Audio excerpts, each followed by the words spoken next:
Guys, Makarov9 here, taking a look at one of the most anticipated concealed carry revolvers on the market today. With the popularity of Ruger's LCR 38 over the past few years, they have answered the call of their customers who were asking, "Are you ever going to make a 357 Magnum version of your LCR?" Well, of course we are. Ruger aims to please their customers, and that's what they did. They built another little pocket revolver built like a tank. This is the new LCR 357 Magnum. Much like the LCR 38, it does have an all-black polymer frame. It does have the blackened stainless upper here. It has a nice grip on it. This 357 comes factory with a Hogue Tamer grip, and Ruger has a real nice logo there on the back of it, which really personalizes it to this revolver. Really nice versus your plain black Hogue grip that you just buy for 20 bucks and slap on a revolver.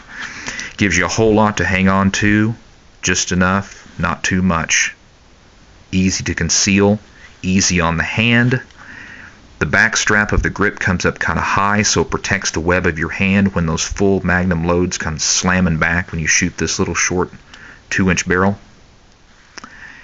It is rather hot to shoot with 357 Magnum loads, but it is manageable. The 38 specials are real manageable with this. The trigger is enclosed. It does not have an exposed hammer, so that means that it is double action only, and I'll show you that after I show you this has been safety checked. Open the cylinder here, show you there's nothing in the cylinder and nothing in the chamber. This is a 5-shot versus most 357 Magnums that are a 6-shot. So yes, in that way it is like a 38 special, because most 38 special pocket revolvers are all 5-shot. And so is this, except it's chambered in 357 Magnums. At first I thought that was a little odd, but you know what, I can live with that. That's fine. Now that we see it's not loaded, I'm going to do the one thing that I hate to do on a revolver when I close a cylinder: roll it till it locks. And I'll explain in another video why I don't like to do that. There's not enough time in this one to go on a rant about that. But the double action trigger pull is real nice on this, considering what it is. There is your sight picture, as you can see, on Boba Fett's head. It's got a rather tall fiber optic red front sight and a pretty nice groove in the rear. Nicer than I've seen on some snubbies. But the trigger pull is actually surprisingly nice. It's not overly heavy, it's not overly light, it's somewhere there in the middle. You can stage it just a little and know right when it's going to break. And this is a fairly new gun, so the more you shoot it, the more these triggers will warm up to you. And that's a typical revolver. The more you shoot them, the sweeter the trigger gets. It comes with a real nice zippered soft case here, as you can see. Real nice and padded. It comes in the box here. I'll show you here, put this box on my lap here. Pretty typical stuff, you know, you've got the lock and the keys and the spent casing. Your instructions, invitations to the NRA, the Youth Handgun Safety Act, which is important. And the manual's down here somewhere, maybe underneath this piece of cardboard. Just your basic stuff. Nothing, fancy or anything really to report there. It comes in at 17 ounces, so it is a light revolver. It is overall, I think it's about 6.5 inches in length, so it's not a big gun. Try to put it in the palm of my hand and I'll show you. I don't have huge hands, but I don't have small hands, as you can see there. It's about the size of a Smith & Wesson 442 or Smith & Wesson 642. Except in my opinion, the grips that you get stock with this gun are so much better than the Smith. And that's not saying anything bad about the Smith. I'm just pointing out a fact. Because I've got the 442 and 642 and I carry those and I like to shoot those. It is surprisingly light. It is something that you can carry in your cargo shorts in the summertime. It's something that you can carry in the waistband and just literally disappear and forget you even have it.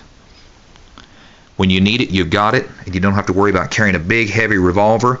And that was the design idea behind this beautiful little piece. I'll show you some ammo here.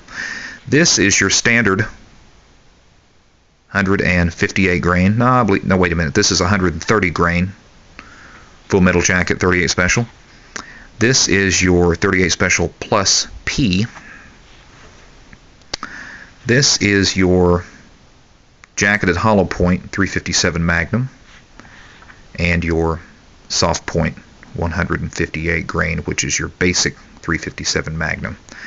Now, if you will look at these together, you will see that the Plus P and the 357 Magnum, there's not a whole lot of difference there, as you can see. A little, but not much. But the powder load is different. Okay? That's the most important thing.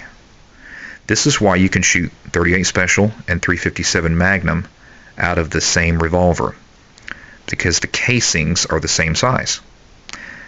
The powder charge and the bullet weights are different in most cases. There's a little education in ammunition. There's not a whole lot more to say about this little revolver except that it's just a fantastic concealed carry option for you. Would I go out and target practice with full 357 Magnum loads all day long? Heck no, because you're going to wear your hand out. I'm not telling you this is a pure joy to shoot 357 Magnum loads out of, because it's really not, and I'm going to be honest with you. You know, if you were to give this to your mother to carry in her purse, I probably wouldn't give her 357 Magnum loads at first until she got used to shooting it, and then she'd probably still say, "Johnny, don't give me that hot stuff." You know what I'm saying? So put her a 38 Special Plus P or something in there. You know, it'd be good for her. Heck, it'd be good for anybody. It's just a handful with 357 Magnum round. But there it is. That is Ruger's new 357 Magnum LCR.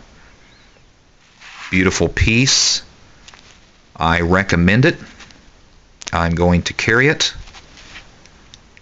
I would not hesitate to protect my life with it.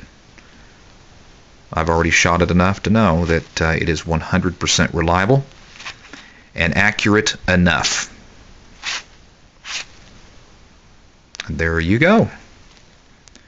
Be watching my channel for more gun reviews. I will have more, and I am going to do a comparison video of this and the Ruger SP101 to show you the difference in a polymer framed revolver and a steel framed revolver.